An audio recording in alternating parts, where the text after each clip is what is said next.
Hey everybody, this is TJR. And this is Robert Kinsler. And so this is hopefully the first of what might be a long-running series. I did a video a few weeks ago where I discussed the possibility of a top 100 list, a personal top 100 list of all time.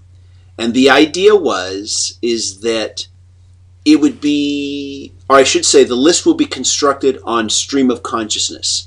I won't stop and analyze it and say, how important is this song to history, or how relevant, or, that type of thing. I would just simply say, just me personally, what's the first song I think of? Boom, write it down. What's the second song I think of? Boom, write it down. What's the third song I think of? Boom, write it down. And on the video, I asked if Robert wanted to join me on this. And Robert, you agreed. Yes. Okay. I did. Yes. I did. I'm listening. I did agree. Okay. So we are both going to, in this video, we're going to discuss our top 5 each. How about we do it like this? I'll say my first one, talk about it, and then you say your first one and talk about it. Okay. And we'll go back and forth until we each do 5 each, which will be 10 songs for this video. Okay. Sounds good. So the first song that popped in my head when I thought of top 100 songs of all time was A Day in the Life by the Beatles from Sgt. Pepper. And what can I say? I heard the song when I was a kid, a young teenager.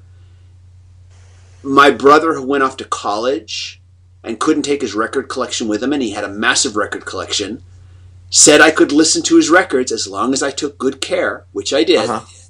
And when I first heard A Day in the Life, I about had a meltdown. Yeah. A great meltdown, in that it blew my mind. And I began to realize that popular music, rock, pop, all of it, it could be anything. That there's no limitations. And that's why that's number 1 on my list. Yeah, it's a great song. What can you say? Just with the Beatles alone, and before I get to my number 1, I mean, we could almost do a series of shows, top 100 favorite Beatles songs, because they have well over 100 great songs. So it is crazy when you think about just. Yeah. And that may very well be one of the greatest. And one of the Beatles songs I'll be doing today is not that one, but it's another one.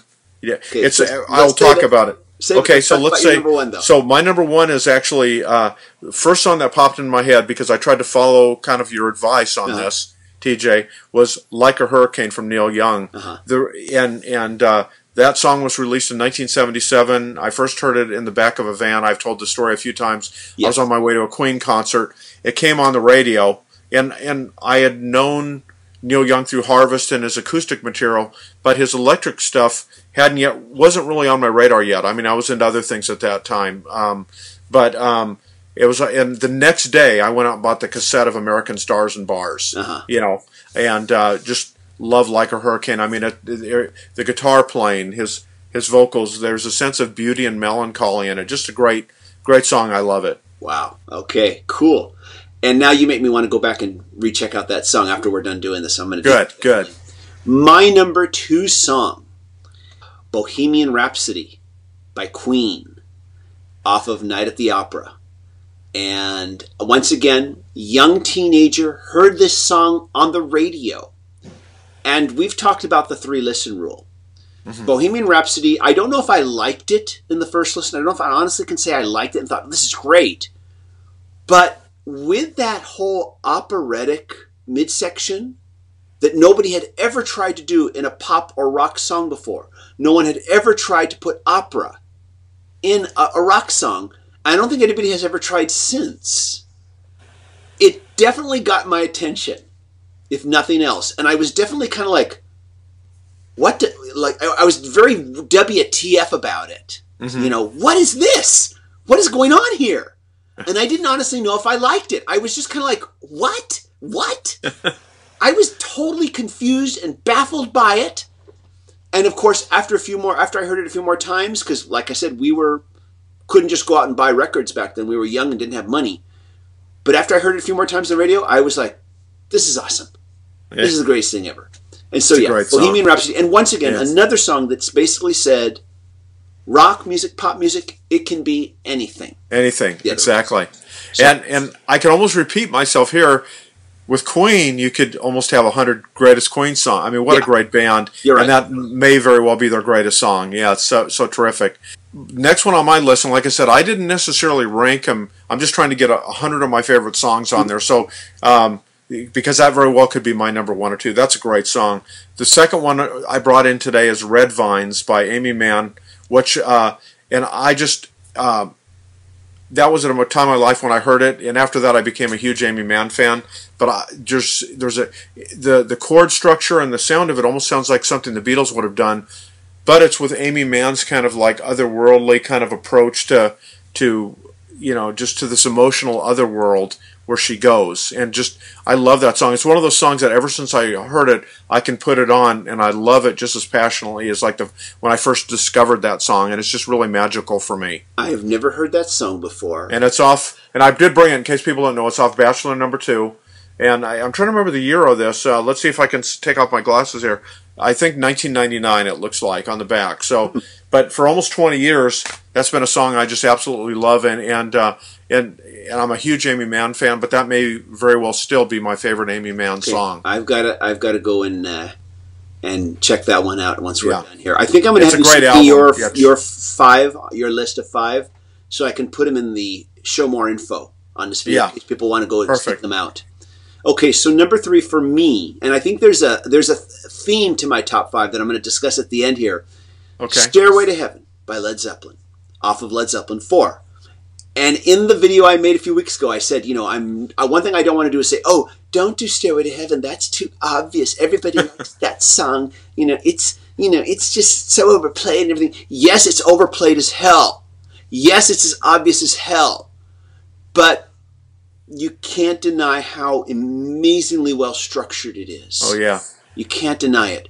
And it still moves me to this day, in spite of all the lawsuit stuff, which I've certainly talked about to death on this. You're an expert on that, TJ. Yeah, I still think the song is amazing, brilliant, fantastic. I first heard it when I was a kid on AM Top 40 radio, and I think it is one of those few times where I did respond right away from it, right away. But the more I listened to it, the more it grew on me, of course, like everything else. So that is the third song that popped in my head, Love It or Leave It. Okay? Yeah, great song.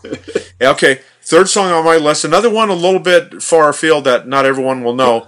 And it's a song by Badfinger, and it came out on Apple Records. The song is called Baby Blue. Do you know that one? Yes, I do. TJ? Love that song. Great song. And it was off the band's 1971 album, Straight Up. And actually, another interesting footnote here is it was produced by Todd Rundgren. So all kinds of magic surrounding this particular cut. But I just think that that's one of these magical power pop groundbreaking songs that it's very simple on first listen, but you listen to it, and again, and I've used the word before today, there's a very kind of sense of melancholy in it, and I guess Peter Ham wrote it about a woman that he dated briefly or something, but there's a real specialness to that song, and I've even heard Aimee Mann cover it. It's just one of these great songs that it's so good that all kinds of other artists can cover it, and it's still going to be a great song. It's just wonderful. If you haven't heard it, and I didn't pop out the cover today, but make sure you check out Baby Blue from Badfinger. And also shout out to Todd Rundgren. Oh, yeah. Really good musician, really good songwriter, and a really, really good producer as well. Oh, great producer, yeah. Great stuff.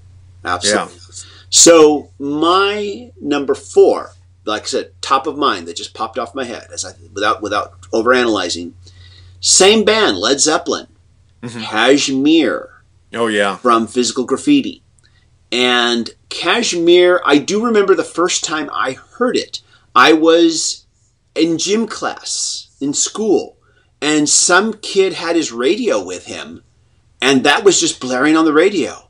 And there was that riff, da-da-dun, da-da-dun, da-da-dun. And there was also the lyrics that had a very science fiction element to them. Yeah. And I was struck by that, because science fiction, of course, extremely unpopular when I was a teenager going to school. Not so now, but extremely unpopular then. And here was this rock band that everybody loved that had lyrics with a science fiction theme to it. And so that struck me. But just that intense riff, da da da da da, and then followed by that resolution, da da da da. Yeah, great. That it has this feeling of going up, up, up, then da da da da, where it finally resolves itself, and just an amazing answer callback. You know? Fantastic build up and resolution, repeating itself. But yeah, that song, I've oftentimes joked that if I could have one piece of music as my theme music, like when I walk into a room, that would be my theme music. Definitely a large piece of music, a great song, but not over the top. Kind of like Bohemian Rhapsody, just so perfect, you know, of its time, but also a song for all time. Just a great, great song. Yeah, I couldn't. That's probably my favorite Led Zeppelin song of all time. I just love that song. Yeah, just so amazing. What about your number? Now, my next song, I think who knows, it might wind up somewhere on your list. It's "I Am the Walrus" from the Beatles, and I love the inventiveness of the song. I love just the whole everything going on in it, and John Lennon is just on fire there. Hard for me to believe that song is came out in 1967, and it's so enduring. Once in a while I'll forget about that song, how great it is, and then I'll really put it in and really give it a close listen where it's not just in the background. And you say, man, it was groundbreaking then, but it's still, if something like that came on the radio today, if that was even possible, it would still be groundbreaking. It's just it maybe kind of sums up, and I know A Day in Life does that. I mean, everything the Beatles did is kind of taking them somewhere else new. But that to me, just maybe when I first heard it, it's just such a great song that I connect with very deeply. Yeah. At some point, that song may very well make my list, so I'm not going to say too much about it, because I want to save that commentary for then. Yeah, and if it doesn't, that's good too. But I will say A Day in the Life and I Am the Walrus, more inventive than majority of what's coming out now. Oh, yeah. Still more inventive and groundbreaking than a majority of what we're hearing now. Yeah. And so, okay, enough said. I'm going to save my that later. Sounds good. I'll go to my number 5 now. My number 5 is extremely special to me. Funeral for a Friend / Love Lies Bleeding by Elton John, off of Goodbye Yellow Brick Road. And that is the song that made me want to be a musician. That was the song that transformed me. That was when I heard it and I thought, I have to play the piano. I have to play the piano. And I'm not going to stop until I can actually play that song. I've got to be able to play that song. Yeah. And I was just driven. And I mean, along the way, I learned to play other things too. I did learn how to play Funeral for a Friend. I did learn how to play it. And then I moved on to the things too. But Elton John was the reason I became a musician, and that song specifically. Yeah, the reason. And so that's number 5. What a great story, and thanks for. I never knew that about you and about that song, so it's great to hear that. My next song will be a song that undoubtedly many people watching will have not heard of it. I don't even know if they'll know the band. The band is Dada. They're a band out of Los Angeles. They had their best known hit with a song called Disneyland, and it's not spelled like the theme park. It's spelled Disney. Land, like D-I-Z-Z, and then like your knee, and then land. But I love this band. Their second album was called American Highway Flower. I brought it here. And the song is called Feet to the Sun. I just jotted down a couple brief notes. Great. It's very inventive. Great vocal harmonies. Just not typical in any way. Fantastic, mind-blowing lead guitar. The lead vocals are fantastic, and the arrangement is just so interesting. And like we've talked about before, people that kind of disregard anything that came out after kind of Nirvana, by then rock had done everything. Dada to me is still, and they're still around. This great band that is not content to say, "Oh, everything's been done. We're just going to do the same old thing." They continue to push the envelope, and I thought American Highway Flower was such a impressive album, and unfortunately it came out when the record label was going through some upheaval, and I just don't think it got the promotion and got kind of the support that it needed from the label or radio, and it's unfortunate. But Feet to the Sun, check it out. I think you'll really like it. Okay. As I look at our 2 lists here, Mine would come off very safe. It's pretty much all well-known stuff that everybody knows. I think I have this. I think I also have this. I feel like I'm leaning towards the epic. They're epic. But there's nothing wrong with that. No. And like I said, that's why I said not overthinking it. Not overthinking it. Maybe it's obvious, but it's just like I said. This is what my first 5 were, and it's honest. It's real. It's what I picked. It's one of the first songs that popped in my head. But they tend to lean towards the epic. But I also think the reason is because I have a certain love for the dramatic. Right. And all these songs are very dramatic in a very obvious way. And they get very close to, somehow they manage to not be over the top, even though they really push. Yeah. No, and all of your choices are remarkable, could very well end up on my list. As we record this, I've put about 50 down, because what I'm doing is I sit down at it and I think about, what are some songs, and then I go, that's a song I can't live without, or it's had, like you're saying, it had such a profound impact on me when I heard it. And all the songs that I talked about today, because maybe a time in my life, the age I was, whatever it is, those songs had that kind of impact on me. They hit you. And some are going to be by very well-known artists like the Beatles, like a Led Zeppelin or something like that. Others will be from a band like Dada. That's just a personal favorite of mine, and I've had a deep connection with that band and with their music. And in time, I think mine will also, you'll see less well-known artists or less well-known songs by well-known artists popping in and out too. I would say yours, if I was to look at it and say, what does it tell me about Robert Kinsler? I would say it tells me that Robert Kinsler really champions the stuff that has not gotten the spotlight it deserves, in my opinion. That's how I see it. I mean, you've got a couple well-known things there, but there's stuff there's like, I've never heard it, or if I have, I don't remember. Even like a Hurricane, you do hear it on rock radio, but because of length, because of the guitar playing, how he just goes off there. There's times the solo is just like whistle. It's like just this shrill whistling. It's just something that even mainstream rock stations aren't gonna spend 7 or 8 minutes putting like a Hurricane on the radio. They're going to put Heart of Gold on the radio. They're just not going to do that. But these are songs that, especially for us as guitar players, it's like, because he's a very different stylistically than somebody like a Johnny Marr, like a Jimmy Page, that has more, or Jeff Beck, somebody with more technically kind of traditional great skills. That's not Neil Young, but to me he's just as iconic, and his signature guitar playing is amazing. Because and maybe because that's closer to my style of guitar playing too as well. Maybe that's why I connected with him, So, but for whatever reason, it's a very personal song with me, and I just love it. Yeah, and that's what's important, especially when you're doing these kind of lists. In the original video, I mentioned I was inspired by a top 100 list I saw from a British music journalist. Usually these type of lists are fun. I send that video. They're fun, but I take them with a grain of salt, because a lot of times publications will say, we'll take this kind of attitude of, we believe these are the top 100 songs, and you must agree because our opinion is superior to yours. It's that kind of an attitude. Right. And this journalist said, this is just my personal 100. It's not going to be yours. It's mine. And I love that he said that. It's just, look, this is just me, okay? And take from it what you want. And so I said, let's do that. And so this is part one. And these are our favorites, and that's key.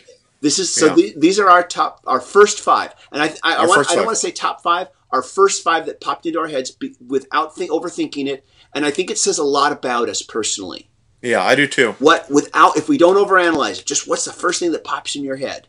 So everybody, in comments, tell us what you think of our respective first 5. And please share your first 5. The first 5 that pop into your head without overthinking it, just whatever pops in your head, boom. Share those with us here. And, that's great, So we'll come back at a later time. I'm not sure how often we're going to do this. If it's going to be once a month, maybe twice a month, we'll see. But we're going to continue on till we do 100. And I don't think we're going to have any shortage of songs to talk about. No. Yeah, I'm actually going to be disappointed because a lot of my favorite songs will not get in my top 100 favorite songs, and I know that already. Okay. There's so many great songs out there. Yeah. But this is fun. Okay. It has been fun. It has been fun, and it will be fun. For you. As always, be sure to click subscribe, click like, and click notifications so you can know when we release more videos like this. Bye, everybody. See you later. Take care.